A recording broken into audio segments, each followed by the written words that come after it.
O autor sagrado da primeira leitura, Jesus ben Sirácidas, ou ben Siraque, no capítulo 3, versículo 31, é a conclusão dessa perícope, desse pequeno trecho do livro do Eclesiástico, vai indicar qual a natureza daquele que é inteligente. Quem é o inteligente?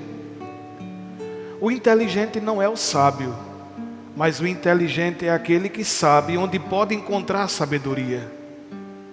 Que diante do sábio se põe em silêncio.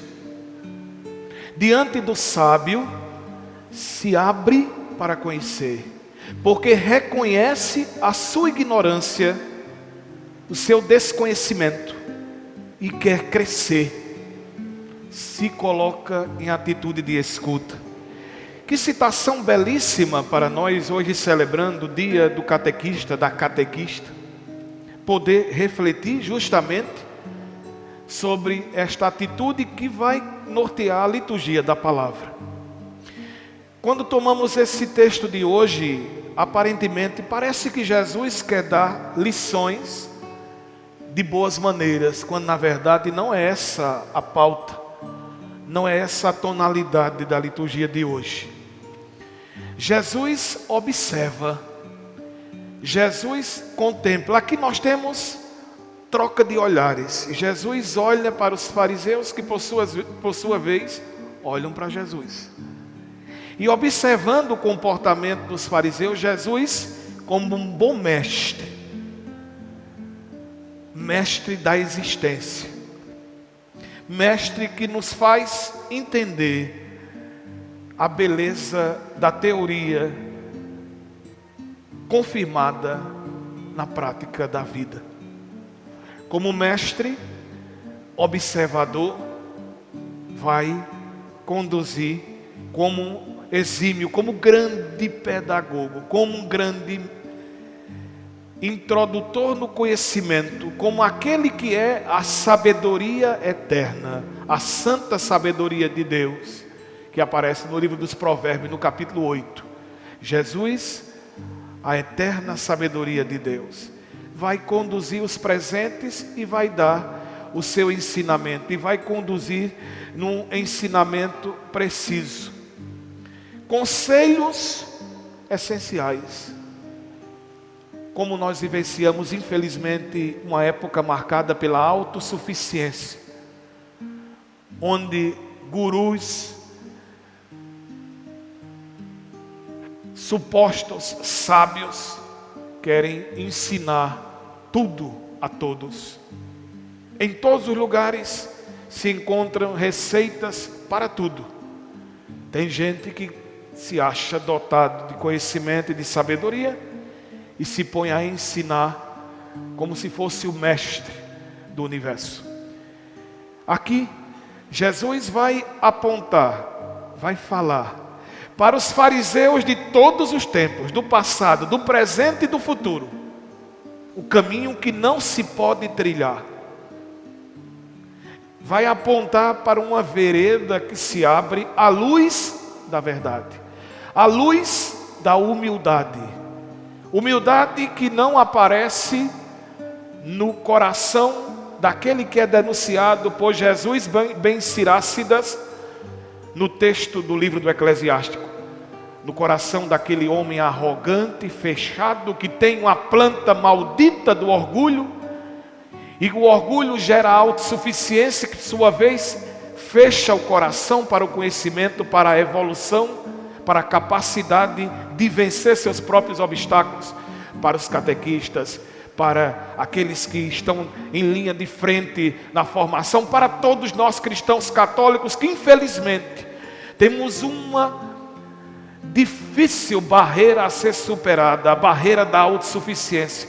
Uma cultura que precisa entrar no ambiente católico, não como está no ambiente protestante, em só a escritura, mas naquilo que nasceu o cristianismo, baseado nas escrituras sagradas, na sagrada tradição, aquilo que foi desenvolvido, que foi ensinado, que foi sistematizado pelos grandes pastores da igreja e no magistério da igreja, que tem como cabeça o Romano Pontífice, o sucessor de Pedro, o Papa, com o Colégio Universal dos Bispos, colégio sucessor do Colégio Apostólico.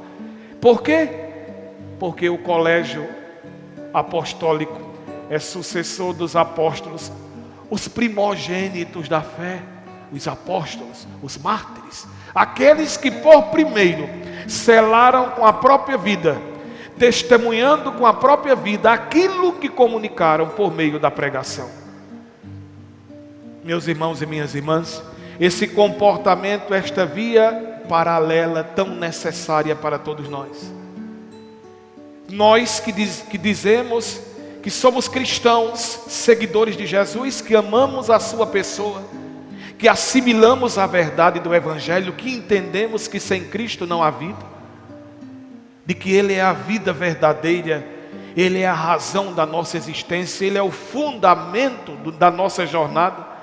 Dele partimos, para Ele seguimos, como tantos de nossos irmãos que já nos precedem nas moradas eternas, na Sião, não a Jerusalém terrestre, não o Sinai ou o Horebe deste mundo, mas a Jerusalém do alto, gloriosa. Para ela todos nós seguimos como peregrinos, como constante atitude, com constante atitude de estrangeiros que somos aqui neste mundo. Pois bem, meus irmãos e minhas irmãs, Jesus nos fala de uma festa de casamento. O texto bíblico, por diversas vezes, Jesus usa essa imagem. O livro do Apocalipse vai traduzir o acontecimento da paixão e morte e ressurreição de Jesus, sobretudo sua ressurreição, como uma experiência nupcial. Jesus é o noivo eterno, que ensina o modo de amar sua dileta esposa, a igreja, desposou sua esposa, a igreja, na cruz, dando sua própria vida, dizendo que amor é realidade quando o amor é capaz de se doar, de se entregar. Esse mesmo amor que serve de modelo, de paradigma, de parâmetro. Quando celebramos o sacramento do matrimônio, sempre evocamos o testemunho de Paulo, que vai instruir os noivos, os nubentes, justamente nessa consciência de que modo um deve amar o outro, como Cristo amou a igreja e por ela se entregou.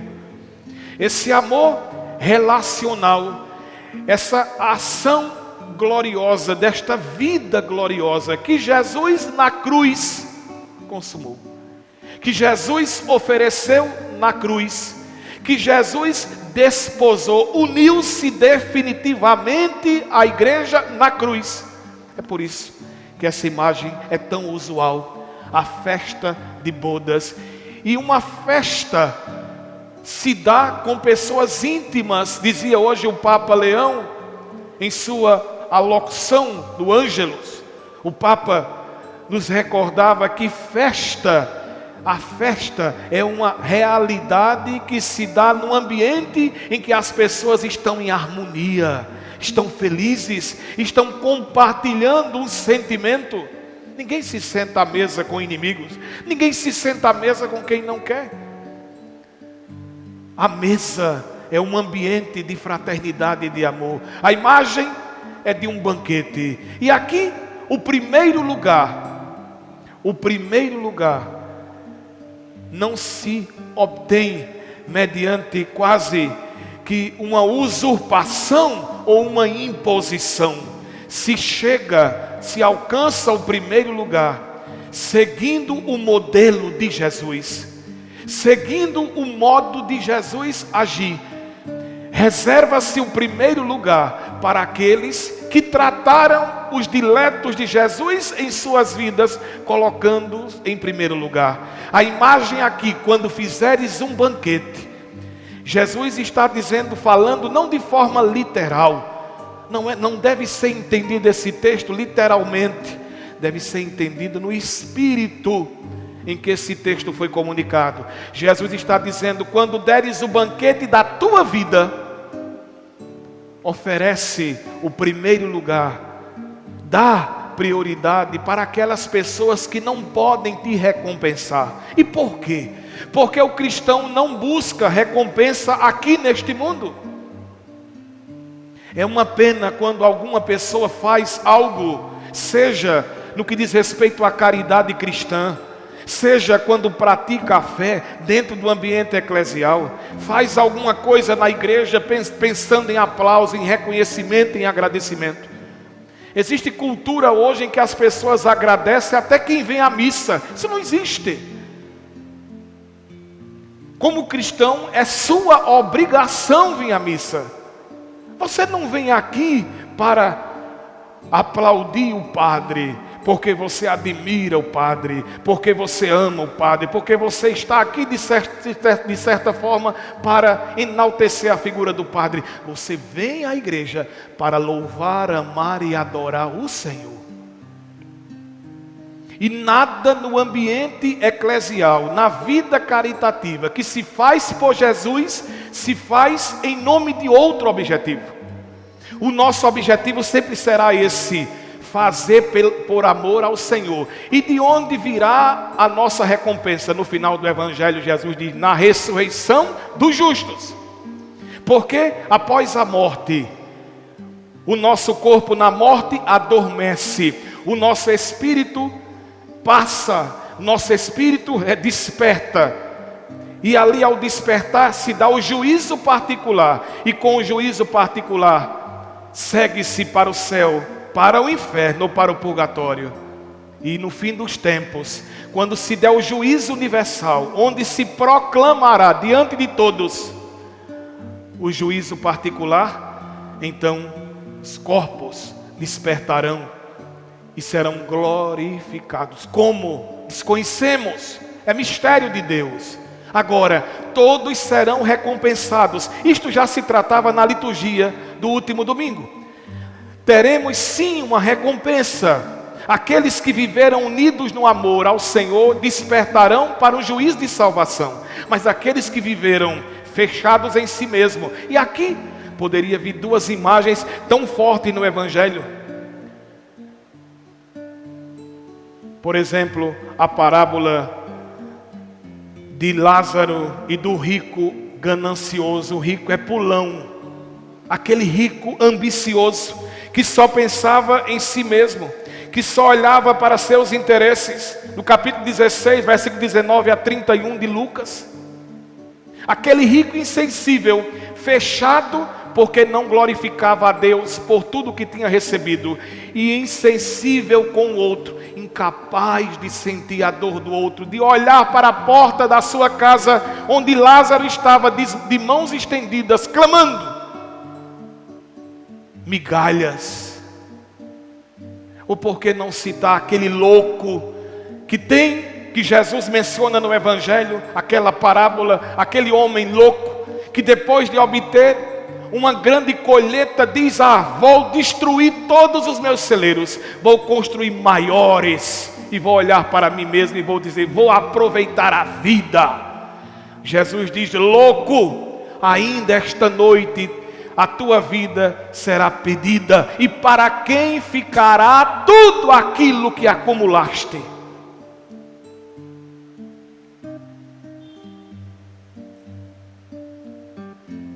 Qual deve ser a nossa posição? É oposta. A nossa posição deve ser a posição de Mateus capítulo 5, versículos de 1 a 8, o Sermão da Montanha. No Sermão da Montanha temos ali características para quem o reino se dirige. De quem é esse reino? Quem terá primazia? Quem serão os primeiros nesta mesa? Mesa eterna, cantada pelo Salmo 22, onde não falta o alimento, onde o vinho transborda na taça. Quem são? Os pobres em espírito, humildes, os mansos, os que choram, os sedentos de justiça, os que são perseguidos por causa da justiça de Deus, por causa do reino de Deus. Para estes serão destinados os primeiros lugares. E se queremos os primeiros lugares, precisamos olhar para aqueles a quem o Senhor olha por primeiro, para os famintos, os sedentos, os encarcerados, os estrangeiros, todos aqueles que estão acabrunhados, feridos, caídos, tantos que temos e que estão diante dos nossos olhos, nos questionando, constrangendo o nosso coração, porque muitas vezes não é capaz de ter esta sensibilidade de envolvimento, de amor verdadeiramente cristão. E terrível, meus irmãos e minhas irmãs, quando diante deste, ao invés de um espírito de pobreza, como o texto sagrado abre as bem-aventuranças, o pobre em espírito, às vezes se segue o caminho da humilhação. Ao invés de fazer com que o outro seja feliz, muitas vezes nos contentamos, nos alegramos, nos regozijamos em humilhar e fazer com que o outro fique acabrunhado, em que o outro não consiga se desenvolver, crescer. Isso não é atitude do Espírito Santo de Deus, não é atitude chamada atitude do Evangelho. Nossa Senhora irá proclamar sim, neste grande banquete nupcial que a parábola menciona, Nossa Senhora vai cantar certamente o Magnífica. Lucas capítulo 1, versículos 51 e 53, manifestou o poder do seu braço,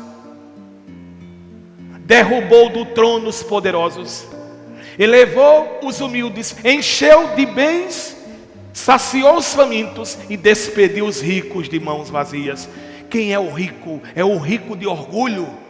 E esse rico de orgulho aqui não é somente aquele que detém um alto poder aquisitivo, porque infelizmente também existem muitos pobres gananciosos. A ganância e o orgulho não são características. A ganância e o orgulho não são características exclusivas de quem é rico. Meus irmãos e minhas irmãs, olhemos para esta parábola e olhemos com o santo temor do Senhor, que é este dom dos 7 dons solenes do Espírito Santo, de perceber que tudo aquilo que temos e recebemos como administradores, e que como a parábola do administrador, ou como a parábola dos talentos, nós um dia teremos que prestar contas a Deus, por tudo aquilo que recebemos, por tudo aquilo que Deus nos confiou na administração, seja o conhecimento, que estamos falando hoje, o dia do catequista, da catequista, seja no aspecto do conhecimento, seja no que se refere também, além do conhecimento, aos bens que possuímos, à autoridade a quem somos e temos como ação e que nos reveste, ou as possibilidades diárias que Deus vai colocando na nossa vida, para que de alguma forma possamos servir. Claro, não significa cumplicidade, não significa sentir-se impossibilitado ou ser apático ao erro. Isto não significa isso. Significa que calibrando na justiça, na caridade, nós precisamos promover para o outro, na vida do outro, essa comunhão com o Senhor, seja do aspecto básico da dignidade, de ter vida, de poder dispor de uma vida saudável, das condições essenciais para viver bem com sua família, e sobretudo, para que essa experiência familiar seja fundamentada no encontro com a pessoa de Jesus, na Eucaristia, na palavra, no ensinamento, no conhecimento da doutrina cristã. E essa sensibilidade vai gerando na pessoa uma mudança de vida, uma mudança de atitude, fazendo com que o Evangelho apareça, a luz de Cristo brilhe, e essa luz brilhando como um farol, como experiência de que temos de fato com o Senhor, esse testemunho possa ir convencendo e convertendo tantos corações. Hoje a igreja celebra São Raimundo Nonato, um santo que desafiou o seu tempo. Por quê? quando, por meio do ensinamento daquilo que é corriqueiro, no ambiente em que vivia, teve que conviver com os muçulmanos, e quantos muçulmanos foram abandonando o Islã e abraçando o cristianismo. São Raimundo Nonato teve sua boca quase que costurada, não podia falar, presa, para que não anunciasse Jesus. E o que fez esse homem que já não podia falar com palavras? Passou a falar com a própria vida, e a vida do santo começou a converter as pessoas, e as pessoas começaram a se converter do mesmo jeito, para dizer que o Evangelho do Senhor não pode ser detido nem contido, que a luz não é para ficar debaixo da mesa, é para ficar no lugar principal, no candelabro, para que todos vejam a luz, e brilhando a luz, glorifiquem ao Pai do céu, vejam na luz do testemunho a glória de Deus, o poder de Deus. E o testemunho passa também pela sensibilidade, pela caridade, pelo envolvimento com aquelas pessoas que Deus coloca nas nossas vidas no dia a dia. Meus irmãos e minhas irmãs, Jesus nos dá a cada dia a oportunidade de amá-lo. Quem se esconde misteriosamente, como outrora se escondeu na fragilidade de um bebê, lá na manjedoura de Belém, Jesus hoje se esconde misteriosamente na fragilidade de tantos irmãos e irmãs. Sim, irmãos e irmãs nossos, são do nosso sangue, da nossa carne, tem vida como nós. Deus é Pai tanto deles como também nosso. O Senhor se esconde misteriosamente em cada pessoa caída, espoliada, ferida, de mão estendida, clamando um mínimo de atenção, de afeto, de respeito, de caridade. E se quando nos dirigimos a estas pessoas pensarmos que elas nada têm para oferecer, estamos enganados. Elas têm o que há de essencial, que é o Senhor. Imagine uma bênção proferida por uma pessoa pobre, humilde, que não tem nada para dar em troca aquilo que você fez. Como no céu não ecoa, como no coração de Deus não está a ecoar a prece de uma pessoa quando você, ou eu, quando nós praticamos a caridade, o amor de Cristo, quando esta pessoa nos diz: Deus te abençoe. E Deus, que tem predileção por este pequeno, este que no tabernáculo eterno, que lá onde todos serão consolados, esse mesmo Deus que está sendo consolado naquele irmão, de acordo com a necessidade dele, irá nos consolar um dia no céu. Aquela palavra proferida na fé, no amor a Jesus, por um que esconde misteriosamente a presença de Cristo, estará ecoando na glória do céu. Pois quem fizer a um destes pequeninos, foi a mim que o fez, disse o Senhor. Louvado seja nosso Senhor e amado Jesus Cristo. Para sempre.